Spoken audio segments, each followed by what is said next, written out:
And it's always good to talk about someone from the past who also had a sense of the future.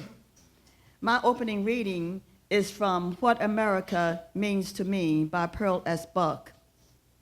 The chapter is from The Dark Shadow. She had been born in Philadelphia, and her family had been here for 3 generations. That is, she was of an old American family. The generation earlier had been in the South. A white ancestor had brought them here. I suspected several white ancestors in this beautiful woman.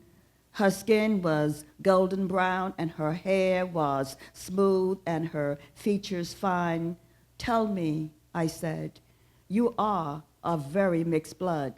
She told me frankly then of the story of those generations, except for the mixed blood. It might have been the story of any old and honorable American family whose ancestors had come here early and had lived in dignity and even some luxury. Obviously, this woman had never known want or insecurity. Her husband, too, had a mixture, white blood from Lancaster County in Pennsylvania, where the Pennsylvania Dutch have no race prejudices. "Here is his picture," she said.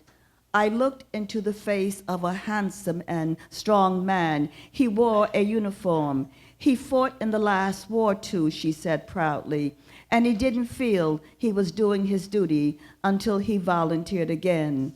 But I hope he'll get home before he has to go abroad. "What a handsome family you are," I exclaimed. They smiled at that, but as if they had heard it before.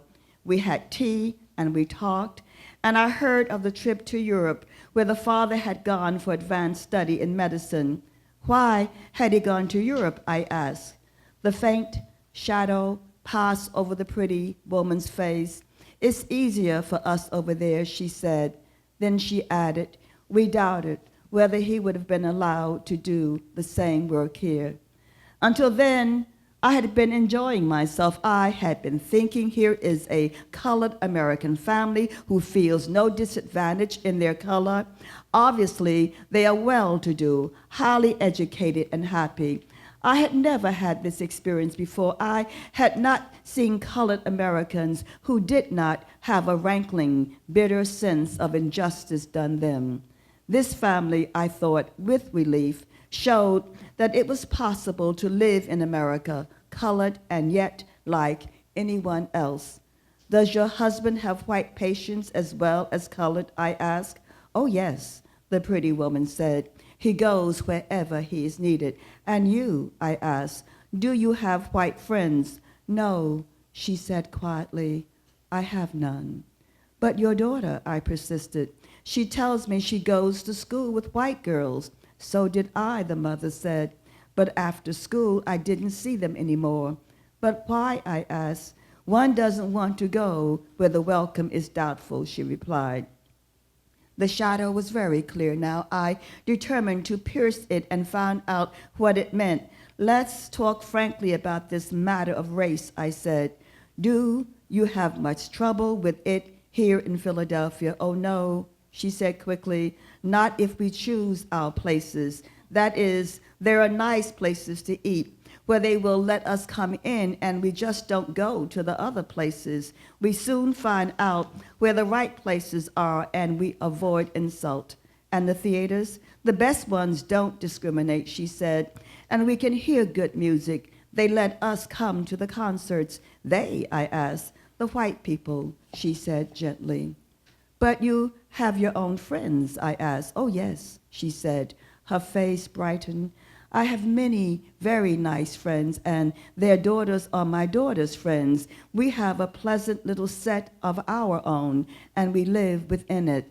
We talked on for an hour more, I pressing my questions and she answering with a sort of sweet frankness that I found charming. Now and again, the dark, pretty daughter would add something. "Do you feel American?" I asked suddenly. They were startled by the question. "Oh, yes, yes, yes," the mother said. It was the first touch of real passion. "Why," she said, "we belong here." She looked at me bewildered. I could see by her question and half frightened by it. We've been here for generations, she said, and my husband's fighting for America. Oh, yes, yes, we are American. But now the shadow was very dark indeed, so dark that I had not the heart to go on trying to pierce it. Besides, I understood it. Remembering the refugees had made me understand. We talked only a few minutes more after that about small things, and I came away. When I shut the door, it was like shutting it on a walled garden, beautiful but enclosed, and the gate was locked behind me. I came away carrying the shadow with me. Think of living in your own country but having to be watchful continually for insult. Think of being sensitive and intelligent, educated and gently bred, and having no pause at the door of a hotel, at a restaurant, at the door of a railway car, at a theater, at a store, everywhere that is, and to ask yourself, will they let me come in here, or will they tell me they don't want us? Thinking myself into those two with whom I had spent the afternoon, I began to share that shadow. What misery to live forever, anticipating the insult, forever dreading the rebuff, and for nothing except the faint gold tinge to the skin. For these two women were the equals of any I had met in any country, and superior to many I knew of my own race. For myself, I was proud that they were Americans. I was bitterly ashamed of the shadow over their lives. A good many days have passed since I spent that afternoon in that quiet house, but the shadow I brought away from it is with me still. I think it will be with me as long as it is here in our country, for race prejudice is not only a shadow over the colored, it is a shadow over all of us. And the shadow is darkest over those who feel it least and allow its evil effects to go on. It is not healthy when a nation lives within a nation, as colored Americans are living inside America.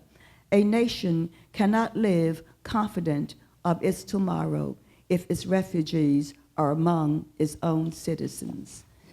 That's the beginning. Mm-hmm.